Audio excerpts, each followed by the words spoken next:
வாழ்க்கை பயணம். அரசர் ஒருவர் தான் மரணப்படுக்கையில் இருந்தபோது தன் அமைச்சரை அழைத்து இவ்வாறு கூறினார்.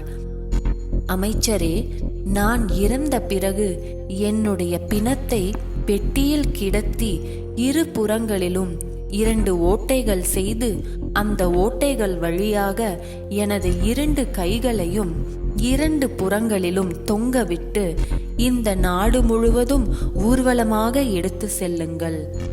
இந்த அரசர் உயிரோடு இருந்தபோது நாடு நகரங்களை எல்லாம் கட்டி ஆண்டார். ஆனால் உடலிலிருந்து பிரிந்த பிறகு வெறுங்கையோடு போகிறாரே என்ற உண்மையை நமது நாட்டு மக்கள் உணர வேண்டும். உண்மையில் பறந்து விரிந்து கிடக்கும் இவ்வுலகில் எதுவுமே நமக்கு சொந்தம் கிடையாது. பணம், பொருள், வீடு, வாகனம், பதவி போன்ற அனைத்துமே அழியக்கூடியவை. இறுதியில் இவைகளை நாம் நம்மோடு எடுத்துச் செல்லவும் முடியாது. இதனால்தான் காதற்ற ஊசியும் வராது என்று கூறுவார்கள்.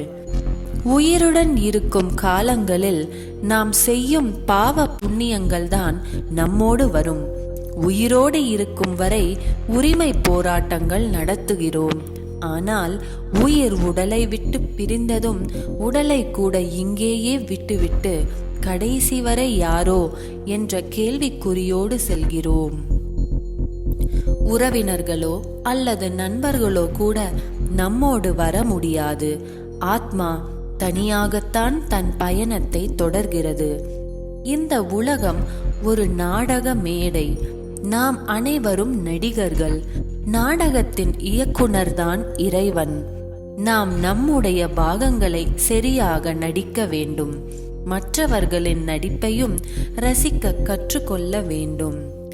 அனைவரையும் நன்கு புரிந்து கொண்டு அவரவர் உள்ளபடியே அனைவரையும் ஏற்றுக்கொள்ள வேண்டும். பாவங்கள் செய்வதை விட்டுவிட்டு நிறைய புண்ணியங்கள் செய்ய வேண்டும். இறைவன் காட்டும் வழியில் நடக்க வேண்டும். இறைவன்தான் நமக்கு தாயும் தந்தையும் ஆவார். இறைவனின் நினைவில் இருந்து கொண்டு நாம் செய்யும் நல்ல காரியங்கள் அனைத்துமே புண்ணிய காரியங்களாக ஆகின்றன. இப்போது முதல் இறைவனின் துணையுடன் வாழ கற்றுக் கொண்டோமானால் அவர் கடைசி வரை நமக்கு துணையாக இருப்பார். சிந்தனை துளி.